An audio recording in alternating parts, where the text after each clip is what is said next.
Assalamualaikum warahmatullahi wabarakatuh. Waalaikumsalam warahmatullahi wabarakatuh. Sebelumnya, perkenalkan, nama saya Ulil Maufiroh.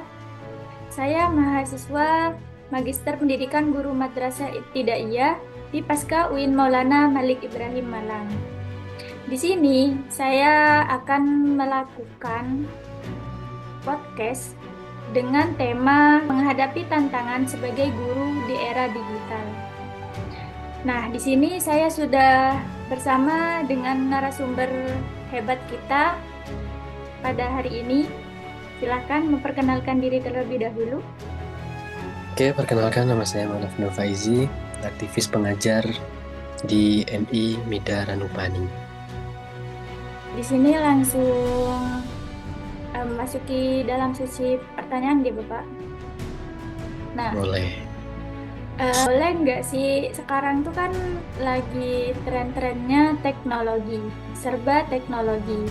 Nah, bisa nggak Bapak itu menceritakan bagaimana awalnya mulai menggunakan teknologi dalam proses pembelajaran? Ya, untuk menggunakan teknologi dalam proses pembelajaran mungkin di awal-awal itu ya agak sedikit rumit, mungkin juga agak sedikit nyaman untuk dalam proses pembelajaran. Kenapa rumit? Kenapa nyaman? Karena rumitnya itu ketika dalam proses pembelajaran itu digunakan untuk para senior dalam proses pembelajaran yang sudah menggunakan metode pembelajaran secara tradisional, tatap muka, dan sudah terbiasa menggunakan media pembelajaran, nggak menggunakan teknologi. Tapi itu akan memudahkan bagi guru-guru baru, guru-guru yang seperti saya, generasi Gen Z ini, karena sudah terbiasa menggunakan media digital dalam proses pembelajaran. Jadi nggak bakal jadi sebuah kendala bagi kami seorang guru-guru Gen Z. Tapi para senior itu yang biasanya itu mengeluhkan dalam proses pembelajaran menggunakan media teknologi. Jadi seperti itu. Baik, mungkin karena rata-rata Gen Z itu sudah memahami dalam hal teknologi, jadi sudah tidak heran lagi ya Bapak, ketika Betul. dihadapkan dengan Karena pembelajaran yang berbasis teknologi.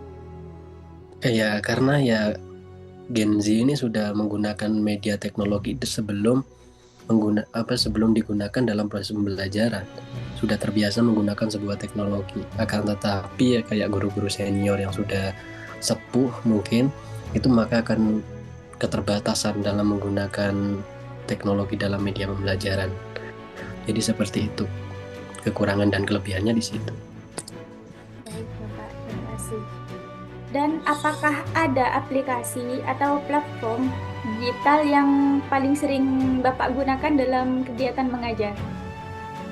Untuk di sekolahan kami, proses belajar mengajar menggunakan media digital ini sangat sedikit menggunakan yang namanya aplikasi dalam proses pembelajaran. Akan tetapi lebih menggunakan sebuah media, contoh kayak YouTube, itu ada YouTube Kids, itu untuk media pembelajaran anak. Karena di tingkat pendidikan MI, sebenarnya menggunakan media teknologi tidak begitu terlalu harus ditekankan dalam proses pembelajaran karena butuh interaksi untuk anak-anak usia seperti itu. Jadi kayak gitu. Baik. Bagaimana Bapak itu mengatasi keterbatasan teknologi, terutama bagi siswa yang memang tidak memiliki akses internet yang stabil, Bapak? Nah itu kebetulan di madrasah kami itu sangat keterbatasan sinyal karena berada di pegunungan dan akses internet itu sangat kurang. Maka untuk media pembelajaran menggunakan teknologi dalam proses pembelajaran ini hanya digunakan untuk proses pembelajaran mengenai visualisasi siswa itu menggunakan LCD monitor yang sudah disediakan di sekolah kami. Jadi untuk media daring itu kurang untuk ditekankan karena itu keterbatasan siswa untuk mendapatkan media atau istilahnya internet untuk didapatkan akses. Jadi kayak gitu mungkin kurang. Jadi sekolahan kami lebih mengutamakan gurunya yang mendapatkan informasi menggunakan digital, menggunakan media YouTube untuk di-download. Habis itu kita ditampilkan media pembelajaran itu menggunakan LCD monitor yang sudah tersedia di sekolah-sekolah kami. Jadi kayak gitu. Baik. Selama Bapak menggunakan teknologi, apakah Bapak tuh pernah mengalami culture shock ketika ya harus beralih dari pembelajaran yang awalnya itu tatap muka, ada pembelajaran daring gitu.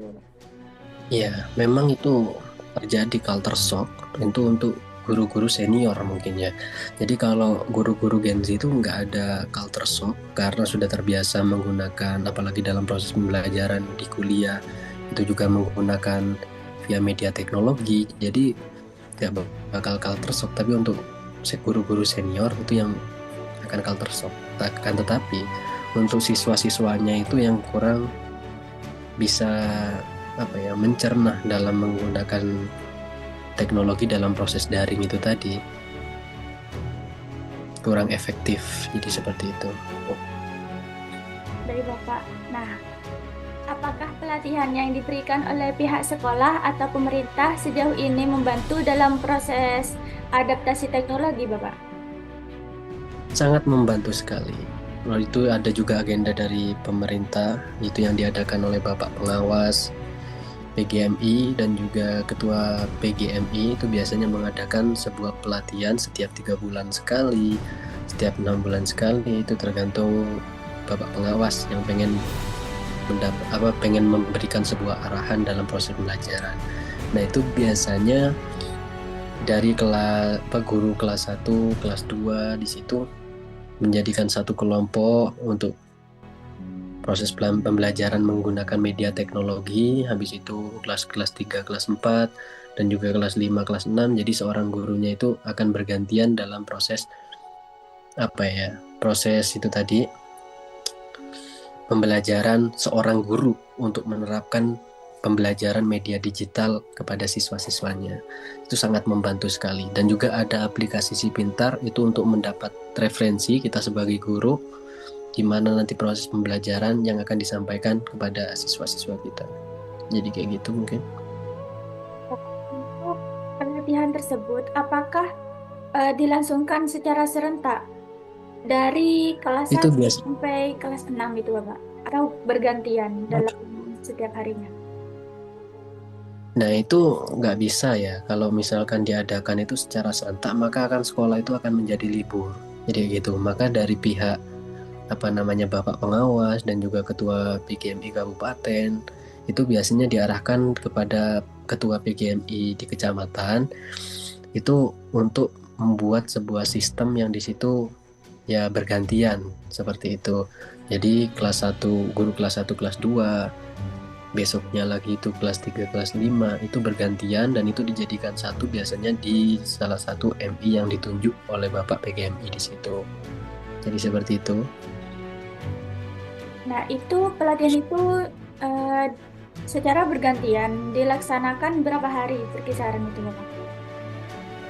Yaitu dilaksanakan 3 hari berturut-turut, akan tetapi seorang gurunya itu bergantian. Kayak gitu. Baik. Dalam hal inklusivitas, bagaimana Bapak ini memastikan bahwa seluruh siswa, termasuk yang berkebutuhan khusus, dapat mengikuti pembelajaran dengan baik? Untuk mengikuti pembelajaran dengan baik, kami guru-guru itu biasanya kita berkomitmen untuk memberikan pelayanan pendidikan yang inklusif bagi semua siswa, termasuk yang berkebutuhan khusus. Nah, kita juga itu memulai dengan asesmen awal untuk mengetahui kebutuhan mereka, gitu. Lalu menerapkan pembelajaran sesuai dengan apa yang dibutuhkan oleh siswa tersebut. Jadi kayak gitu. Jadi tidak bisa dipukul rata karena seorang siswa itu terkadang juga punya kapasitas dalam proses belajar. Apakah terdapat perbedaan dalam membangun kedekatan emosional dengan siswa antara pembelajaran daring dan pembelajaran tatap muka? Sangat terjadi banyak perbedaan dalam membangun kedekatan emosional dengan siswa dan menggunakan daring atau menggunakan media teknologi sama dengan tatap muka, itu sangat banyak perbedaan. Di antara perbedaan tersebut yang sangat yang sangat penting dalam perbedaan itu adalah mengenai emosi seorang siswa atau sosialisasi menggunakan teknologi media digital itu sangat gak dapat sama sekali.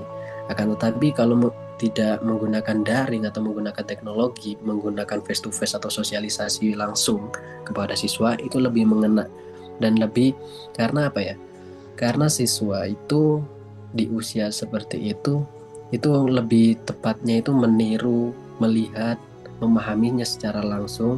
Akan tapi menggunakan media digital itu tidak seefektif untuk membangun kedekatan sama siswa. Jadi kayak gitu, hanya sebagai hanya sebagai penunjang saja untuk kebutuhan itu biar mendapatkan ilmu yang lebih efektif. Lantas, bagaimana Bapak itu menyikapi siswa yang justru menjadi kurang termotivasi atau malas belajar karena terlalu sering menggunakan gadget? Nah, untuk menyikapi siswa yang malas terlalu ketergantungan menggunakan gadget, itu memang seorang guru itu tidak bisa untuk menggunakan media teknologi terus-menerus dalam proses pembelajaran. Karena siswa itu butuh kedekatan, butuh emosional untuk mendapatkan sebuah pembelajaran langsung terhadap gurunya. Dia gitu. Dan itu kalau terus-menerus menggunakan media daring, dan itu akan mematikan rasa proses belajar mengajar seorang siswa, dan itu yang akan membuat malas. Jadi seorang guru, kita nggak bisa ketergantungan sama proses daring, yang itu akan mematikan rasa belajar seorang siswa. Baik, apa terdapat Bapak itu punya trik khusus untuk mengatasi atau menyikapi hal tersebut? Untuk menyikapi hal tersebut, kami biasanya itu mengurangi proses pembelajaran daring, akan tetapi lebih ke peran orang tua yang diberikan edukasi untuk mengajarkan apa yang diedukasi oleh guru ke orang tuanya, untuk mengajarkan soal-soal kepada orang tuanya. Jadi peran orang tua di situ penting dalam proses pembelajaran ini. Jadi untuk kami biasanya menyikapinya seperti itu. Jadi edukasi kepada orang tua, habis itu orang tua yang mengasihkan pembelajaran kepada anaknya ketika dalam proses pembelajaran daring. Jadi seperti itulah yang kami usahakan untuk menyikapi mengenai ini. Nah, menurut pandangan Bapak nih, apakah teknologi itu dapat sepenuhnya menggantikan peran guru dalam proses pembelajaran? Ini yang unik sekali. Apakah teknologi dapat sepenuhnya menggantikan seorang guru? Kalau menurut saya, pandangan saya, itu nggak bakalan teknologi itu menggantikan guru dalam memberikan pengajaran. Kenapa seperti itu? Karena teknologi sekarang sudah ada yang namanya AI, dan kita sudah bisa untuk menggali sebuah pengetahuan, dan itu hanya untuk mendapatkan sebuah pengetahuan. Akan tetapi untuk dalam menggantikan seorang guru, maka tidak akan bisa teknologi menggantikan sebuah guru, karena di situ peran seorang guru itu adalah membentuk sebuah karakter, membentuk sebuah kebiasaan, habit, dan itu yang tidak bisa dilakukan oleh sebuah teknologi dalam membentuk karakter seorang siswa. Yang terakhir nih, apa ada pesan yang ingin Bapak sampaikan kepada guru di Indonesia yang sedang menghadapi tantangan dalam era digital pada saat ini?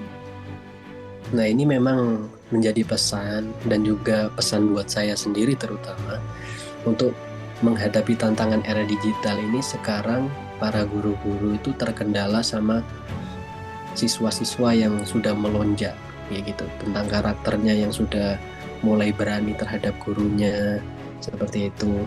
Karena apa? Karena menggunakan teknologi digital ini tadi, digitalisasi yang sudah merajalela tanpa batasan, tanpa arahan dari orang tua, tanpa arahan dari guru, membuat seorang siswa ini mendapatkan informasi yang seharusnya tidak didapatkan oleh siswa itu.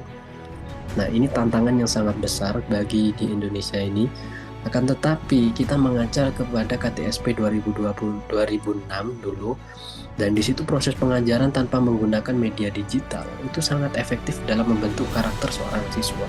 Akan tetapi di media digitalisasi yang seperti ini, mungkin pesan dari saya dan pesan untuk diri saya sendiri itu lebih mengkolaborasikan antara media digital sebagai media pembelajaran akan tetapi tidak menggantungkan kepada media daring dan menggantungkan media digital untuk anak itu mengakses digital tanpa batasan. Nah, itu yang akan membuat nanti kita itu lebih memudahkan dalam menggunakan digital dan juga membentuk karakter seorang siswa. Jadi kayak gitu. Jadi untuk pesan para guru-guru ya harus menyesuaikan itu. Kita tidak bisa serta-merta harus menggunakan digital tersebut, maka guru pun otaknya juga nggak main.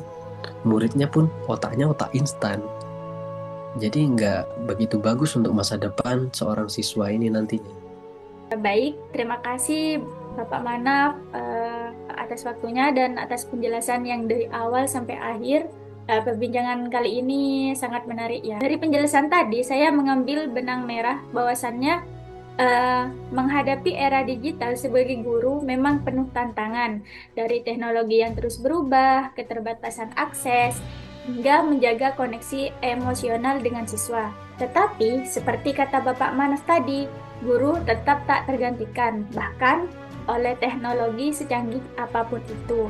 Karena teknologi ini hanya memudahkan kita untuk mencari pengetahuan, tetapi bukan membentuk sebuah karakter.